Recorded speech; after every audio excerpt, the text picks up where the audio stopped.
ఏదో సామెత చెప్పినట్టే ఉంది కాంగ్రెస్లో పదవుల భర్తీ వ్యవహారం. ఇన్ఛార్జీలొస్తారు, పదవులిస్తారు అంటున్నారు కానీ వచ్చినా ఇచ్చిందేమీ లేదు. ఇప్పటికే 2 మారారు, కానీ పదవులే రాలేదు. ఏడాదిన్నర కావస్తోంది. ఇంకెప్పుడని గాంధీభవన్ కేసి నేతలు గంపెడాసతో ఎదురుచూస్తున్నారు. ఇదిగో అదిగో అన్నట్టే ఉంది కాంగ్రెస్ లో పదవుల భర్తీ ముచ్చట. ఇప్పటికీ ఏడాదిన్నర పూర్తయింది. వాయిదాలు వేస్తున్నారే తప్ప బెర్తులు కన్ఫర్మ్ కావడం లేదు.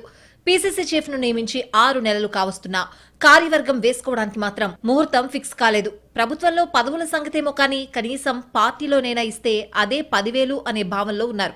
అలాంటి నాయకులంతా గత 6 నెలలుగా చకోర పక్షుల్లా ఎదురుచూస్తున్నారు.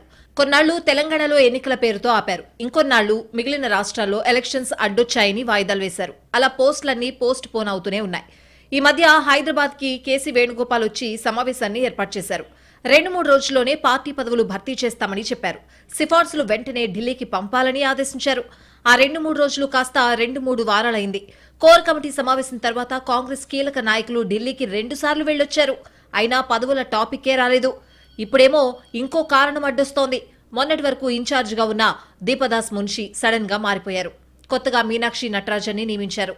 ఆమె వచ్చి రాగానే పోస్టులు ఇస్తారన్న నమ్మకం లేదు. ఎందుకంటే ఇక్కడి సీన్ ఏంటో ఆమె అర్థం చేసుకోవాలి. అందరితో ఇంటరాక్ట్ కావాలి. ఎవరు ఏంటి అన్నది తెలియాలి. ఇదంతా జరగాలంటే టైం పడుతుంది. ఈ నెల 23న కొత్త ఇన్ఛార్జ్ మీనాక్షి నటరాజన్ హైదరాబాద్ వస్తున్నారు.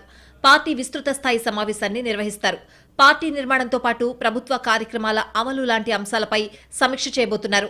పదవుల పంపకంలో కూడా ఆమెదే కీలక పాత్ర అని అధిష్టానం చెప్పింది. అంటే వెంటనే పదవులు భర్తీ చేసే అవకాశం చాలా తక్కువ.